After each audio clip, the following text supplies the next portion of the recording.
Olá meninos, tudo bem com vocês? Bom, vamos utilizar a aula de hoje para fazer alguns exercícios de análise sintática e vermos como está o seu desempenho nessa matéria, ok? A palavra comunicação significa normalmente o ato de tornar comum a muitos. A partir do século XVII até o século XIX, ganhou projeção a expressão meio ou linhas de comunicação, designando as facilidades trazidas pelo desenvolvimento das ferrovias, canais e rodovias no deslocamento de pessoas e objetos. Do século XIX ao século XX, o sentido da palavra se aproximou cada vez mais daquilo que hoje pode ser chamado de mídia, meios pelos quais se passa informação e se mantém o contato mediado, indireto. Foi a partir desse momento que a indústria da comunicação, transporte de bens simbólicos, separou-se semanticamente da indústria de transporte de bens físicos e pessoas.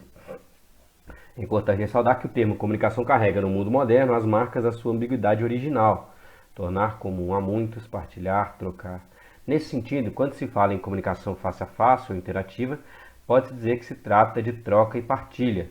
Mas quando se fala de comunicação mediada, como rádio e TV, destaca-se consideravelmente a sua função de tornar comum a muitos. No que se refere às ideias e aspectos linguísticos do texto acima, julgue os próximos itens. Então vamos em relação aos aspectos linguísticos. O trecho que o termo comunicação carrega no mundo moderno, as marcas de sua ambiguidade original, vamos achar esse trecho aqui, exerce a função de complemento verbal no contexto em que ocorre. Ali aqui, ó. É importante ressaltar que o termo comunicação carrega no mundo moderno as marcas de sua ambiguidade original. Isso aqui é um complemento verbal, quer dizer, um objeto direto ou um objeto indireto. É importante ressaltar que o termo comunicação carrega no mundo moderno as marcas de sua ambiguidade. É importante ressaltar. Cadê o verbo? O verbo ser aqui, ó. O que que é? O que que é importante? Verbo ser. Verbo ser, ele é um verbo de ligação, então ele pede um predicativo. Ele tem um sujeito e um predicativo de sujeito. Uma coisa é outra coisa. Alguma coisa é importante. Este aqui é o predicativo do sujeito. Este é o predicativo do sujeito. O que que é importante? Ressaltar que o termo comunicação carrega no mundo moderno as marcas de sua ambiguidade original. Isto aqui, ressaltar que o termo da comunicação é importante. Logo, isso que eu marquei aqui é o sujeito da oração. Então, o trecho que o termo... fique atento. Não está perguntando o que que é isso. Está perguntando o que é essa parte que o termo... então tá. Olha esse sujeito aqui. Olha que interessante. Esse sujeito teve um verbo. Ressaltar. Quando você ressalta, você não ressalta uma coisa? Quando você ressalta uma coisa. O que que ele está ressaltando? Ressaltar é importante. Ressaltar o quê? Ressaltar que o termo comunicação... Ressaltar isto. Ressaltar isto é importante. Logo, isso sim é um complemento verbal. Esta afirmação é correta. Isso é o objeto direto de ressaltar. Quando você ressalta alguma coisa. Eu ressalto isso, ressalto aquilo, eu ressalto uma fala, ressalto uma frase. Eu ressalto que o termo comunicação carrega. Então, isto aqui está sendo ressaltado. Então, o objeto do verbo ressaltar, complemento verbal. Essa afirmação está correta, né? Deixa eu colocar ali o Czinho de correto, gabarito está correta essa afirmação. Isso aqui é o complemento verbal de ressaltar. Muito bem. É facultativo o emprego de sinal indicativo de crase a partir do século XVII. A partir do século XVII até o século... eu poderia colocar uma crase aqui. Não. Que sentido tem uma crase aqui? Que sentido teria um a partir? Quando você usa crase? Quando você tem uma preposição e um artigo. Ao partir do século, não tem como, né? A partir, né? Quando você tem uma crase, você está me dizendo que você tem uma preposição e um artigo. Um artigo é uma palavrinha que se vincula a um substantivo. Então é impossível uma crase sem que haja um substantivo que a suceda. Então, Partir é um verbo. Não tem como eu colocar uma crase na frente de um verbo, porque o verbo ele não tem um artigo na frente dele, né? A crase de a significa a preposição a com o artigo a, ou seja, há a presença de um artigo. Então não pode haver uma crase de a aqui, né? Essa resposta está errada, ok? Os medicamentos dividem-se em duas categorias, medicamentos de referência e medicamentos genéricos. Os de referência são desenvolvidos e comercializados por determinado laboratório farmacêutico, público ou privado, enquanto seus genéricos são produzidos por outros laboratórios, geralmente após o fim da patente exclusiva. Do ponto de vista de médicos e pacientes, não importa se os medicamentos são de referência ou genéricos, eles devem ser eficientes, conter as doses do princípio químico ativo exatamente como divulgado na caixa e ser livres de impurezas tóxicas. Para farmácias, hospitais e órgãos governamentais, ambos devem ser estáveis e suportar armazenamento em condições normais. Além disso, espera-se que os genéricos sejam bem mais baratos. Os genéricos que, de início, aderiam a todos os preceitos citados, adquiriram fama e distribuição ampla em todo o mundo. Milhões de pessoas com baixo poder aquisitivo tiveram acesso a medicamentos pela primeira vez. No entanto, estudos e escândalos têm alertado a comunidade médica para o risco da disseminação descontrolada de medicamentos de qualidade questionável. Um dos perigos desse comércio ilícito, além dos maus tratos aos doentes, é a difamação dos genéricos. Interessante o texto.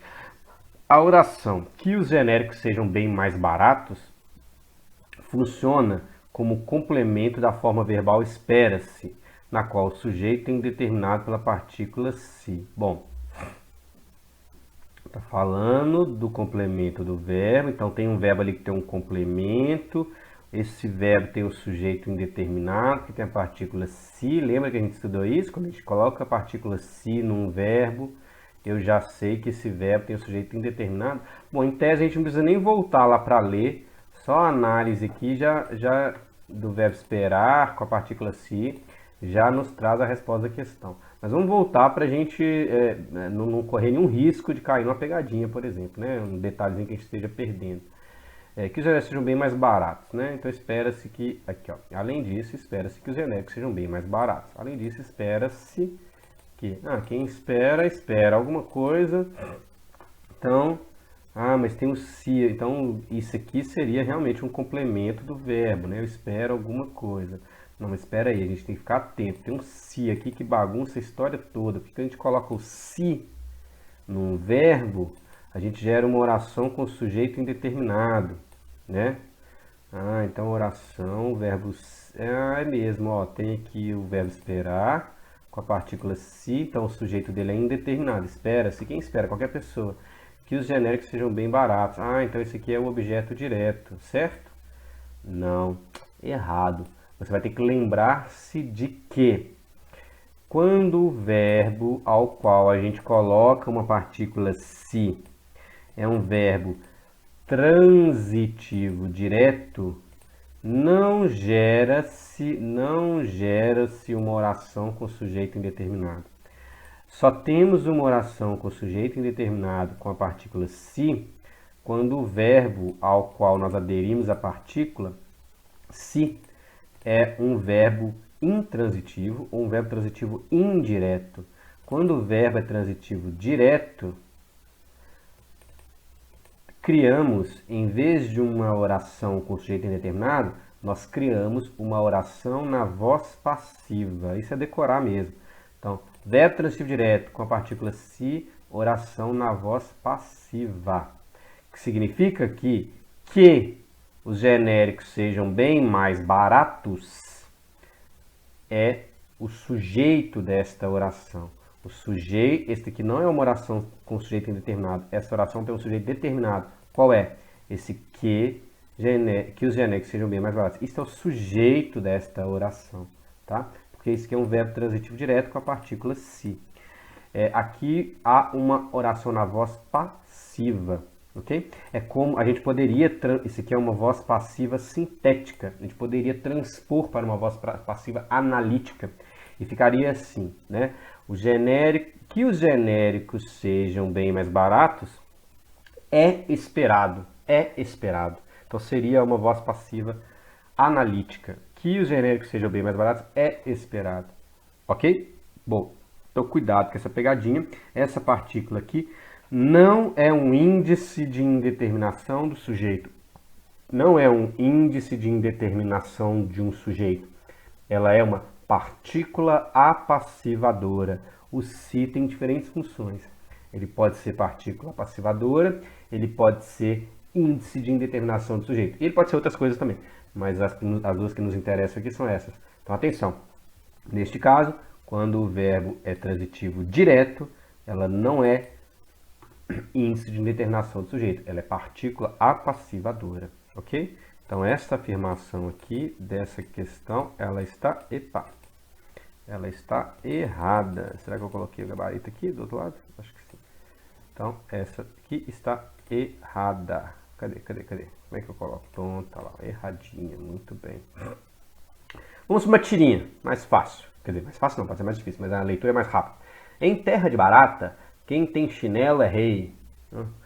Mais vale uma naftalina na mão que duas rolando. Ai, meu Deus. Não suporto filosofia barata. Não suporto filosofia barata. Ah, interessante aqui, ó. Pegou a palavra barata, né? E fez uma piadinha a partir da palavra barata. Baratinha lá falando. Em terra de barata, quem tem chinelo é rei. É uma baratinha. Esse serzinho aqui não parece, mas é uma baratinha com seu cachorrinho. Na tirinha acima, um ratinho, acho que isso é um ratinho, desculpa, é um ratinho. Na tirinha acima, a posição do sujeito do verbo ser é ocupada por uma estrutura oracional. Quê? Na tirinha acima, a posição do sujeito do verbo ser. Ah, tá, o verbo ser. Tirinha acima, verbo ser. Ah, aqui o verbo ser, ó. É. Quem é alguma coisa. Alguém é rei. Ah, tá. Alguém é ocupado por uma estrutura oracional. Quem que é rei? Quem é o sujeito do verbo ser? Quem que é rei? Rei é predicativo do sujeito, então cadê o sujeito? Quem que é rei? Quem tem um chinelo. Quem tem um chinelo é rei. Ah, então quem tem um chinelo é o sujeito da oração. Quem tem um chinelo é o sujeito dessa oração. Então tá. O sujeito do verbo ser é ocupado por uma estrutura oracional. Por uma estrutura oracional? Por uma estrutura que é uma oração? Como assim? Quem tem um chinelo... Ah, olha só que legal, galera. Esse sujeito... Olha, isso é verdade. Olha, o sujeito desta oração tem um verbo. E você deve lembrar das aulas lá de fevereiro. Nossa, muito tempo, gente. Quando as aulas eram presenciais ainda. Nossa, gente, isso é tão... Início de 2020. Tão antigo. Então, olha só. Quem tem um chinelo é o sujeito dessa oração. E quem tem um chinelo tem um verbo aqui dentro. Ué, você lembra das aulas lá de fevereiro que toda vez que tem um verbo tem uma oração. Olha que interessante. O sujeito desta oração é uma oração. Por enquanto não precisa entrar nesses detalhes, mas só perceba que, então, essa afirmação é verdadeira. A posição do sujeito é ocupada por uma estrutura que é uma oração. Porque você sabe qual é a definição de oração. Oração é aquilo que está em torno de um verbo. Olha como é que tem no sujeito um verbo. Então esse sujeito é uma oração, né? Olha que interessante. Então essa é uma afirmação correta. Essa é uma informação que está correta, né? Correta. O sujeito ele foi ocupado por uma estrutura que é uma oração. É verdade, interessante. Ah, continua aqui, ó. Outra perguntinha. O humor construído no último quadrinho... no último quadrinho é que aparece o humor. Aqui estava um pouquinho engraçado. Tem humor aqui. Ah, essa tirinha tem duas possibilidades de humor, né? O humor decorrente da mudança dos provérbios. Em terra de segue quem tem um olho é rei, mais vale um pássaro na onda que dois voando, ele mudou e tal. Mas aí também tem um segundo humor que é aqui pela mudança sintática da palavra barata. Mudança sintática da palavra barata. Barata tem uma função sintática. Se a gente pensa esse aqui com um significado, e teria outra função sintática quando a gente pensa com outro significado, né? Porque aqui tem um duplo sentido. Não suporto filosofia barata. Filosofia barata, no sentido de filosofia de pouco preço, de pouco valor, né? Não suporto filosofia de pouco valor, né? Então, filosofia barata. Nesse caso, barata seria o adjunto adnominal de filosofia. Eu, verbo, não suporto sujeito. O que você não suporta? Filosofia, objeto direto. Filosofia barata, objeto direto. Filosofia seria o núcleo, barato, adjunta de nominal do núcleo, filosofia, do núcleo do objeto direto. Ah, beleza. E qual é o outro significado que temos? Então, o outro significado é não suporta filosofia de barata, né? Filosofia do animal barata. Então, não animal, não seria filosofia baratística, né? Não da filosofia de pouco preço, mas do animal barato. Ah, então não suporta filosofia barata, filosofia de barata, baratística, baratiana, qualquer coisa do tipo. Né? Aí seria eu, sujeito, não suporto verbo transitivo direto, quem suporta tem que suportar alguma coisa, é a filosofia de barata que ele não suporta, então seria o objeto direto, filosofia de barata. Filosofia, o núcleo desse objeto direto, barata, adjunta de nominal desse objeto direto. Não. Então essa afirmação aqui está errada, porque nas duas interpretações possíveis, né, para essa afirmação que gera humor, esse duplo sentido aqui que gera humor, em ambas, barata tem a mesma função sintática que é ser adjunta de nominal, de filosofia, né? Então, o que gera humor não é uma mudança sintática, é uma mudança semântica. É uma mudança semântica de barata no sentido de pouco valor e barata no sentido de um animal. Isso é uma mudança semântica, a mudança do sentido. Também é uma mudança morfológica, porque barata no sentido de pouco preço é adjetivo e barato o animal é substantivo. Então, se aqui tivesse escrito semântico ou morfológico, o humor se constrói a partir de uma mudança morfológica, sim. A partir de uma mudança semântica, sim. A partir de uma mudança sintática, não. Sintática, não. Porque tanto o substantivo barata quanto o adjetivo barata, em qualquer uma das duas interpretações, é adjunta de nominal. Então, isso aqui é uma afirmação. Esta é uma afirmação falsa, está errada, né? Vamos lá. Vamos, Chico. Ânimo. Ânimo para o Pilates. Para começar, vamos alongar. Isso é realmente necessário? A análise sintática do primeiro quadrinho conclui a presença de um complemento nominal. Tem complemento nominal no primeiro quadrinho? Vamos, Chico. Ânimo para o Pilates. Ânimo para o Pilates. A palavra ânimo, olha... Sempre que você tem ânimo para alguma coisa, né? Quando você se anima para alguma coisa, né? Então, ânimo para o Pilates, né? Então, realmente, a palavra ânimo, ela precisa ser complementada, né? Então, para o Pilates é um complemento nominal de ânimo. É verdade. Então, muito bem. Aqui nós temos um complemento nominal, correto, né? Vamos fazer aquele raciocínio do... passivo e ativo. Não é o Pilates que se anima, é a gente que se anima para o Pilates, né?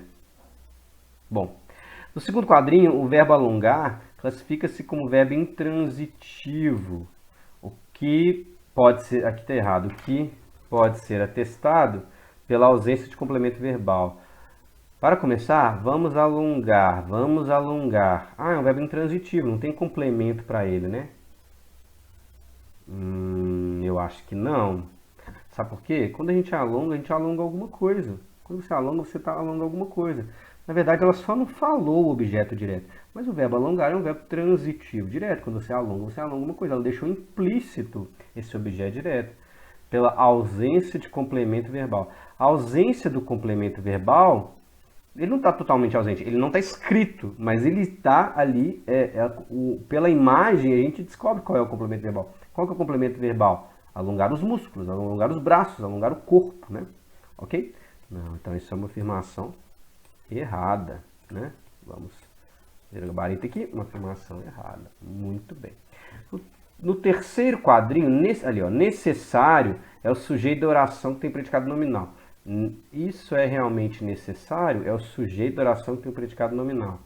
A oração tem predicado nominal? Sim, é o é. O que é? Isso é necessário. Isso é necessário. Então, este é o sujeito. Isso é o verbo necessário predicativo de sujeito.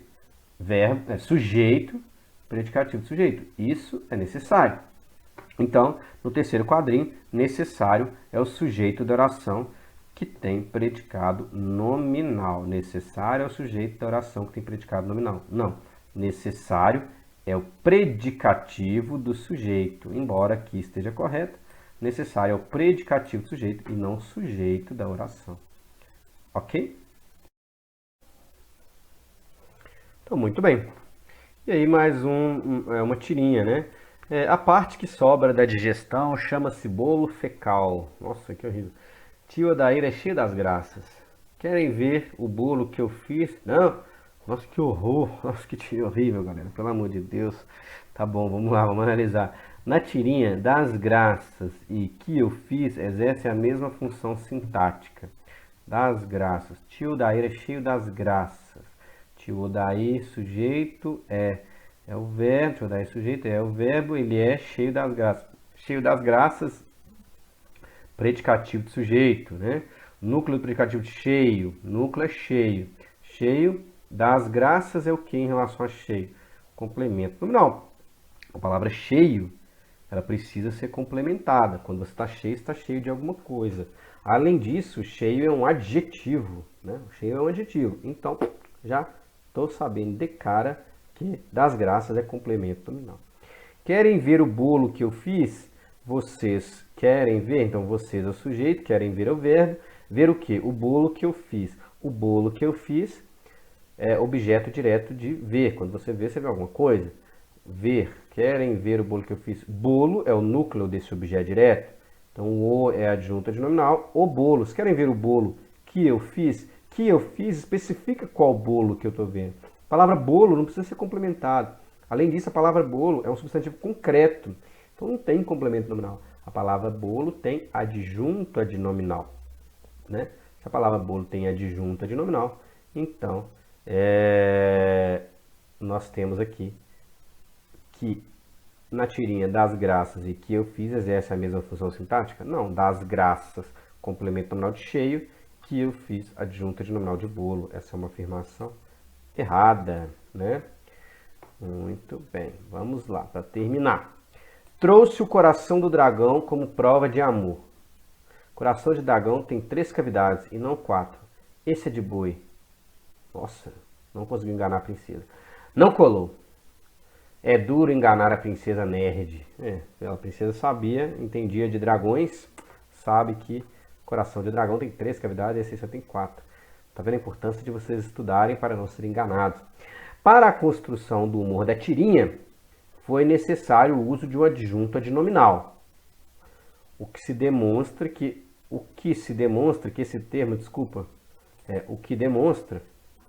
esse termo, embora sintaticamente classificado como um acessório da oração, a adjunta de nominal é termo acessório da oração. Isso mesmo, tem relevante função semântica. Espera aí, muito confuso, vamos por partes. Para a construção do humor da tirinha, cadê o humor da tirinha? O humor da tirinha é que ela não conseguia enganar a princesa porque ela era nerd. Ela entendia das coisas. Foi necessário o uso de uma adjunta de nominal. É duro enganar a princesa nerd.